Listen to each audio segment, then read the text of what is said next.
60 Well, you got who's been like on board with Trump. oh Somebody specifically in the legislative or executive positions. yeah. You know, you don't hear about it. I wonder how is Ted Cruz 60 yet? Ted Cruz might be a I little.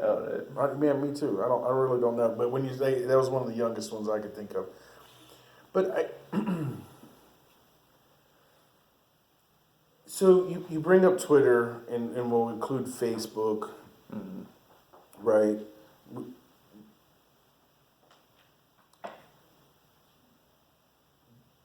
They tend to be more democratic because in a way their platforms are supposed to be democratic, right? It's anyone's welcome, anyone can come in, anyone can utilize this platform, create a profile, create an account, and broadcast from it, right? And I have to respect the idea that if I have a coffee shop and you come into that coffee shop, and say I have a coffee shop, and on Tuesday nights we're going to have open mic discussion, right? Mhm. But you come in and you start spouting off shit that is just antithesis of the audience, of the clientele, right? I have the right to ask you to. I have the right to ask you to leave. I don't have to have a reason.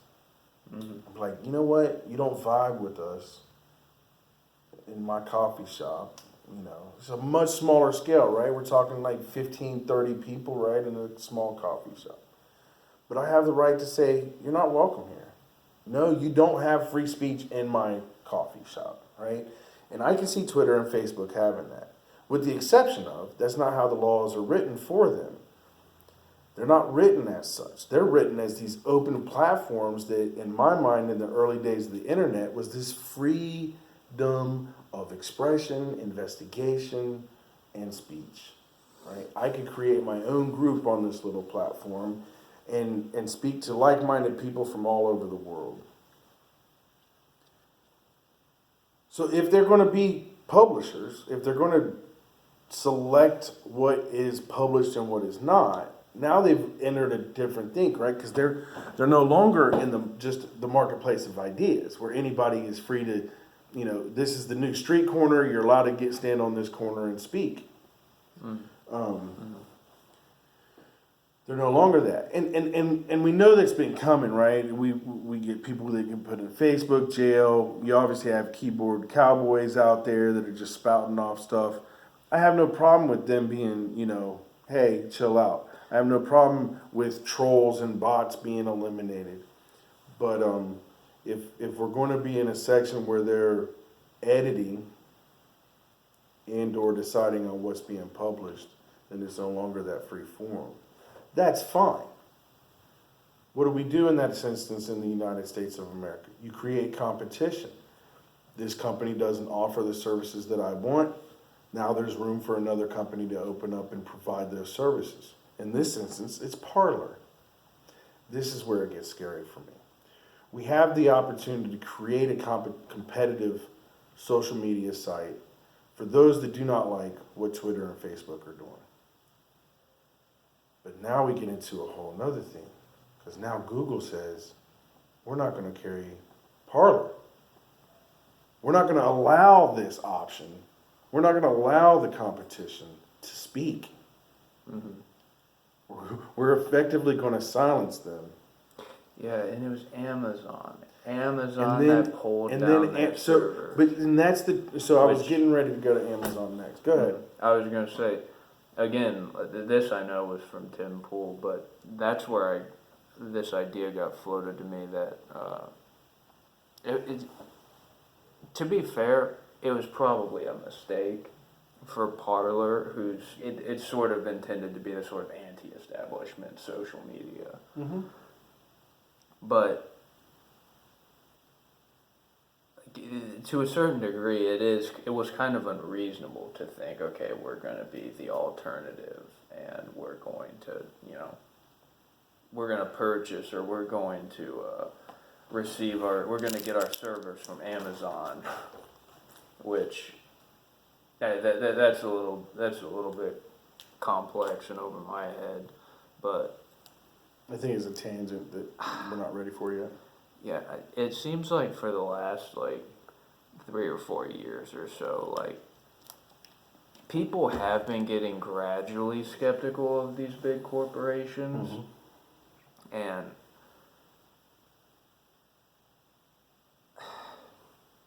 see, the thing for me is,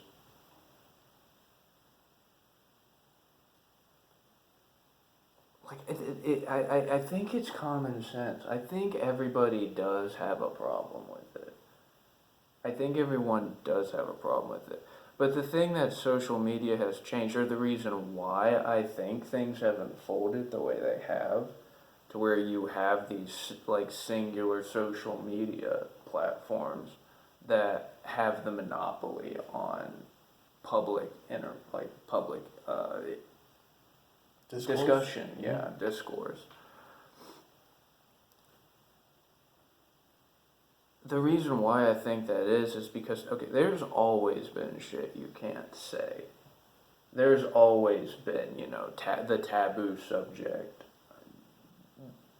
Certain areas of discussion that are just, they're not decorum. There's always been those no-go areas.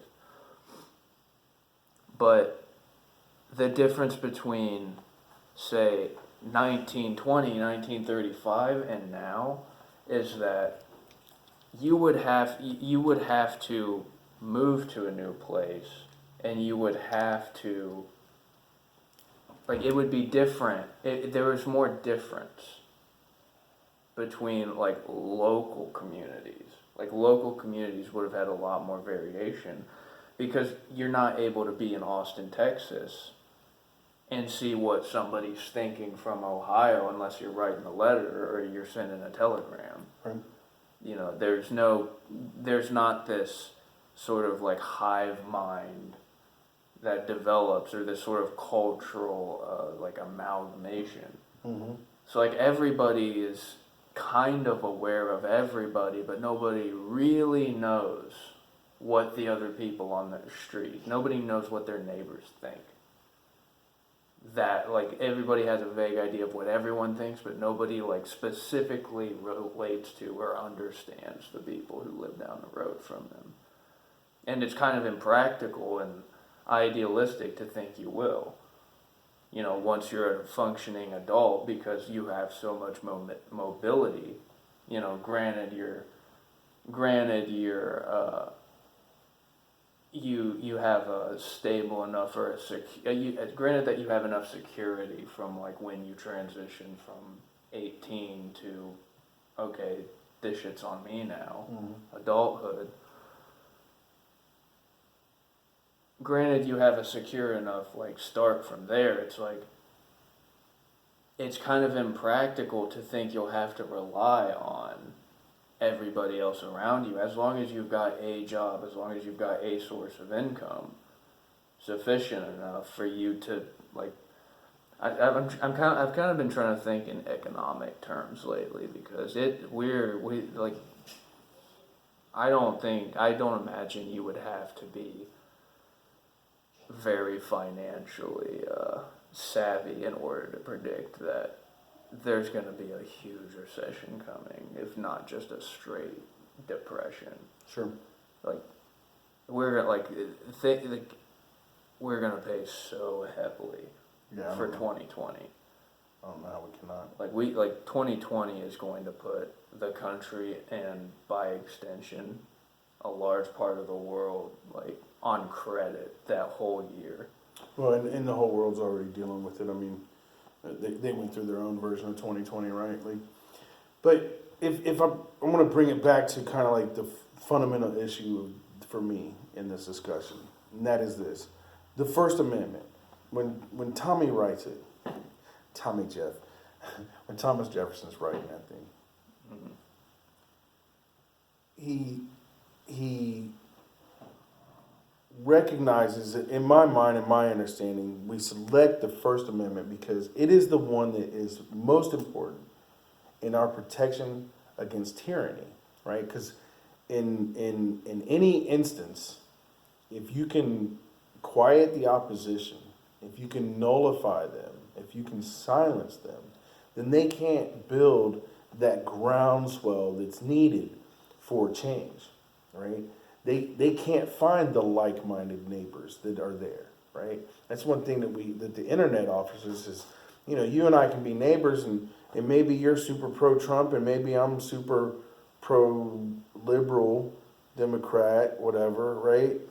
And we don't get along, so we don't share a lot. But now I have the internet, and guess what? I can meet that guy in Texas that does think like me, that does have similarities, and I don't have to move to Texas to go have a little powwow with him. Yeah. And so, for me, the issue is the freedom of speech, because it is paramount to ensuring the continued progress of individual rights and freedom, the unalienated rights and freedom that we have only really experienced in this world in the last 250 years. And it's really at a small scale when you consider that. And even more so is the fear that all the work that the United States and the people of the world and the UN have done to create more democratic processes are now in crisis and are really at a crux of slipping back into a purely authoritarian governmental system. Mm-hmm. So back to my okay. The thing that makes everybody nervous about saying anything anymore is the fact that things are so politically divided. Right. And it's like now it it seems like you're either a QAnon-esque like Trump supporter, or it's like you're some sort of like radical like left-wing person straight out of the university. But those people are the fringes. Agreed. But they're the loudest voices, Yeah. so that's what everybody sees, and it freaks everybody out. And so the few people who are willing to be mouthy enough, the few people who are willing to go incite riots, and I've been listening to various people discuss what happened in the Capitol like for the last week, and I still don't have a clue exactly what happened there. I don't think anybody who was there had a clue what was happening. I think there's a few that had some intentions, but I agree with you. I think the majority of the people there, they didn't realize what they were. I don't even think they realized the scale. Yeah. Well, and I voted for Donald Trump twice. Yeah. Like, I'm not, at this point, I just am too far gone to care if anyone else does. Yeah. And Well, thanks. We haven't even got started, and Dylan just got us fucking kicked off the internet. yeah, probably. AOC's coming after us because Dylan's a Trump guy. Go ahead. No, anyway, go ahead. Yeah, but what was the last thing I said? Sorry. You the last thing you said was you voted for Trump twice. Yeah, I voted for Trump twice. And so, like, my initial, like, most shallow impression when I found out about the Capitol riot was, immediately it's like you start to compare it to all of the other, like, craters left from the summertime protests. Sure.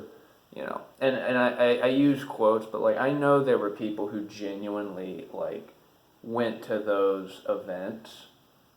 I'll just call them events. I know that there were people who went there strictly with the intention of protesting, and that was all they did. Mm-hmm. I know there were those people there. The same thing happened on January 6th. Yeah. And so, like, my initial shallow impression at first was,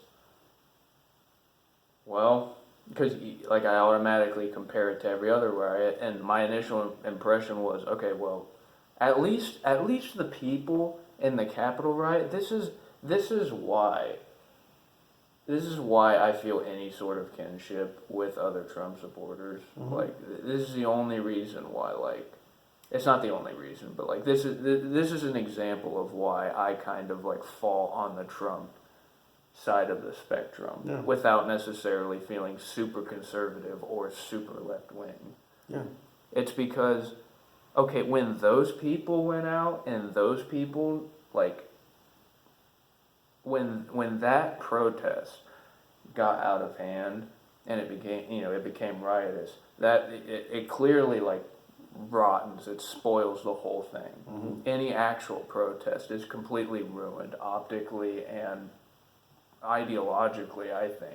The message gets lost in the violence. Yeah, but I thought my initial shallow impression, like in comparing, The message gets lost unless your audience is just your own people. Like if you actually want someone to listen to you that's Yeah. not on your side, that's not been hearing you, then violence and property destruction of that sort is not going to make you heard. And let me continue this little interjection here, unless you really need to finish No, that you're thought. So back to the First Amendment. Part of it is the right to assemble, right? It doesn't say the right to protest. It says the right to assemble. We can assemble. We have the right to assemble overall for anything. It's been limited. We have to get certifications and we have to get licenses and permission to go in certain places, blah, blah, blah, blah, blah. But reality is we should, if we can get 100 people to show up in a public space, we should be allowed to do that. And in my mind, what we often call protests are actually that. They are assemblies. They are assemblies of people coming to a public space to collectively grieve to collectively air their grievances toward whatever entity that they want to grieve those, and usually it's towards the government in our case, right? Whether we're talking about this summer or we're talking about January the 6th. Both sides are saying the same thing. We don't feel that we are being properly represented by our government, whether it's through the way that the police are treating us or whether it's through what we feel is our representation. As you mentioned, the problem it comes is that whenever you have those assemblies, you have the outlier radicals and those people that they just don't care. They're amped up. They just want to create drama. They just want to create this sensationalism, right? Because so many people are living in fairy tale keyboard cowboy land anyway. Sorry, that was unnecessary. But my point is that we have these rights of assembly for a reason, and we're losing them. And in my opinion, because I didn't vote for Trump. I didn't vote for Biden. I didn't vote for Clinton. I did vote. Right? So here I am, stuck in the middle. As you say, I've got these two fringes that seem to be representing what's going on in the country. Yeah. And they don't represent everybody. They don't represent me. They don't represent me when I look at those two instances, whether we're talking about this summer or January the 6th. No, the people have a right to protest. The people had a right to show up at the Capitol. What they did not have the right to do was bombard through the police and then start breaking windows and making threats and running around with zip ties and all that. That was ridiculous. It was a clown show. It was the most unorganized revolution I've ever seen.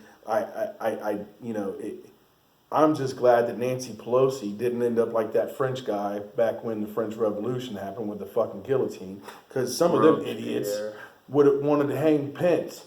You know what I mean? And so I don't want to get into the validity of their arguments because to me, again, it's been lost. You guys are a bunch of fucking idiots. I don't want to listen to you anyway. Now, do I want to listen to the people that stayed outside and they had real arguments? And no, I'm not going to call false claims of the election. No, these are valid arguments. These are valid concerns that people have, and they should be allowed to have them. And the other side can claim that they're lies all day long. And I'll posit that I don't trust them either. So I feel like I'm lost my plot here. But again, it's the First Amendment. The importance of the First Amendment to ensure that the radicals don't take over. This is not, it's majority rules, yes, but it's not the majority gets to oppress. Unfortunately, that's what we've had. It's also not the minority gets to oppress, right? It's that we're supposed to have this democratic system so that we can collectively come together and make a collective decision. And no, not everybody's going to be happy all the time. We make the best decision that we have. And we have our rights to air our grievances. Go ahead.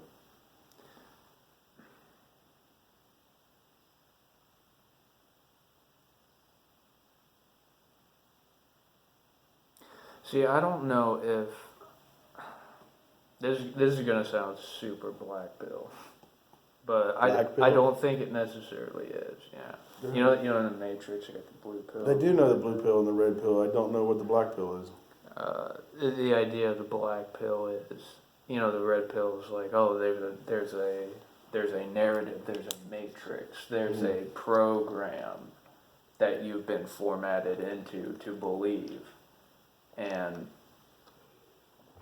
the blue pill gives you the option of, okay, do you embrace the narrative that somebody else has written for you? Do you just embrace someone else's authorship of your existence? Or the red pill, do you see it for what it is and decide to live outside of whatever that ideology or framework or paradigm is? Mm-hmm.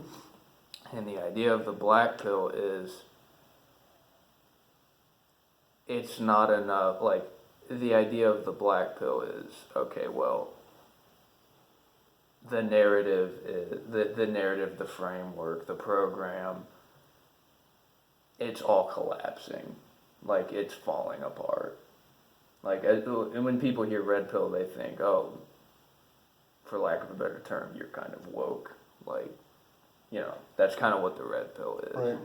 Woke is the worst version of the red pill. But the black pill is, it's strictly the pessimistic outlook. Anyways, my point is, it's going to sound black pilled, but I don't necessarily think of it that way myself. Mm-hmm. I think of it as a red pill. Okay. But this red pill for me is, I don't think we live in a world where it can. I think it's necessary to have a First Amendment. But that having the First Amendment is more of a goalpost. It's not. It's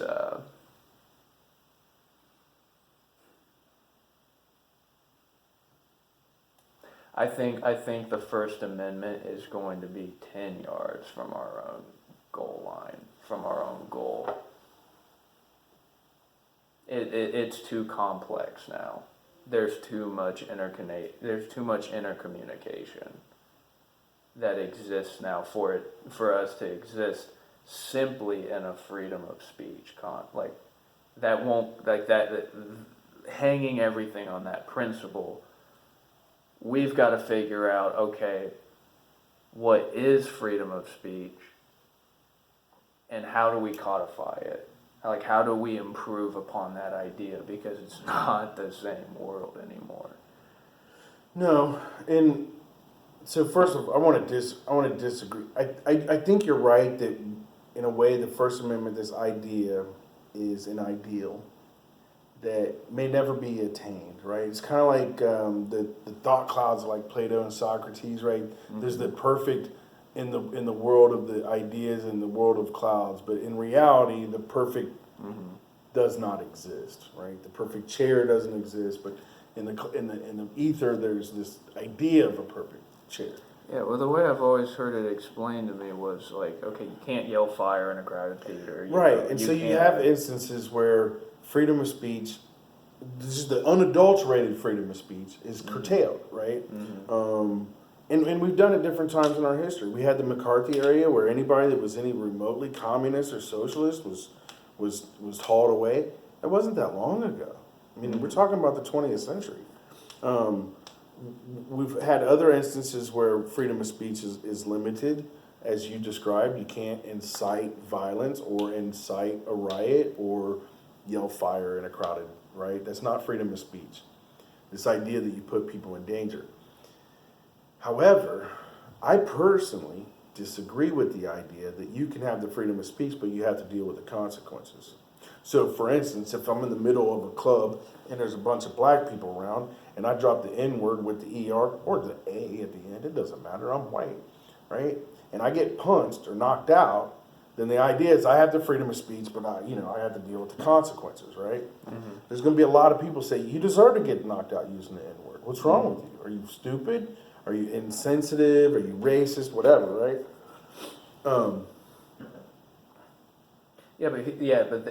That what you just said goes back to my point that I made earlier, which was that even just 100 years ago, saying that in public